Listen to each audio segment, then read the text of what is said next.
Journalist Marcelo Gomez was Monica's friend, longtime friend, and Daniel Lue knew Bruce Beresford Redmond. He was a contestant on Survivor Amazon. Good morning to you both, gentlemen. Good morning. How are you doing?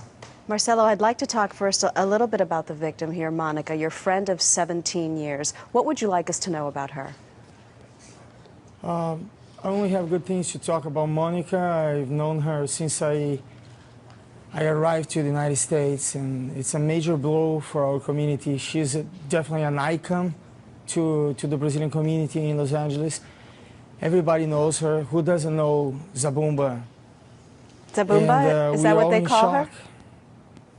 No, Zabumba is her restaurant. Ah. Is the name of her restaurant.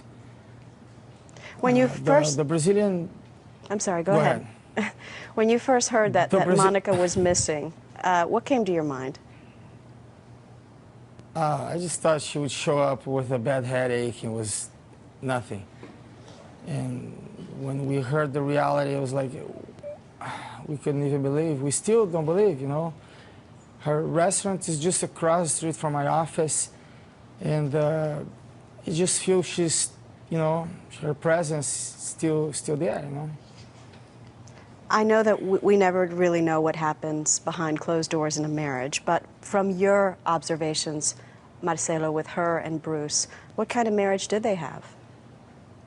Well, it's hard to say. I'm not really close to the couple.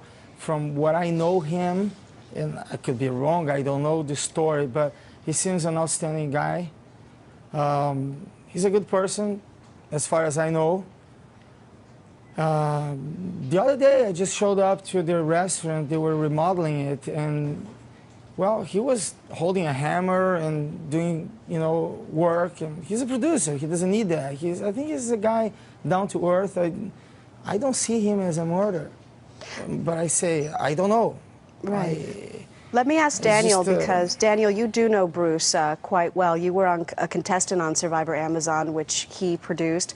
What were your impressions of him? Are you surprised that he is under suspicion for this crime?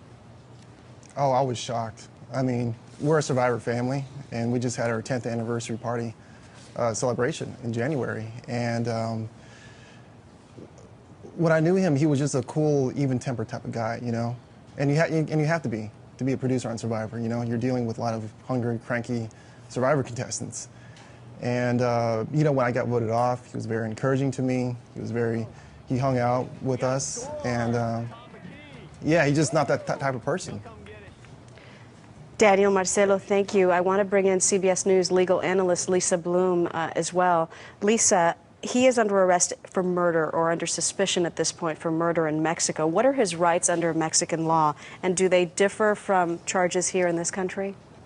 Well, that's right, Maggie. He's been detained and released, and they can do that in Mexico for up to 48 hours at a time. If he is arrested, he has the right to be charged within 72 hours in front of a judge.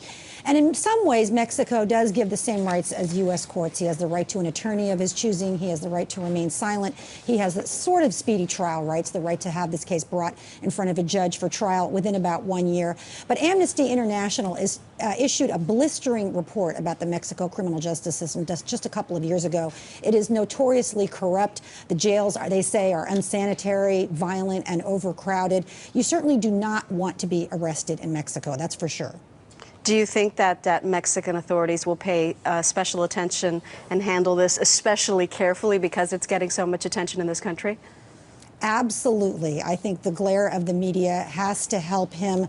Some of the practices that we hear about in Mexico, I think, are less likely if there is attention brought to this case. But bottom line is that he is in another country. It is their criminal justice system that will govern this case, not ours. The FBI can step in if Mexico authorities ask them to, but they don't have the right to step in. Their laws are going to govern. If he is ultimately arrested and convicted and sentenced, he would have the right to be brought back to a U.S. Prison to serve his sentence, and there's no death penalty in Mexico if he's charged of a homicide. That would be one advantage for him, and sentences are typically shorter there than they are here. All right, Lisa Bloom, thank you very much for your time. Thank you. A lot happens early on The Early Show, weekday mornings on CBS.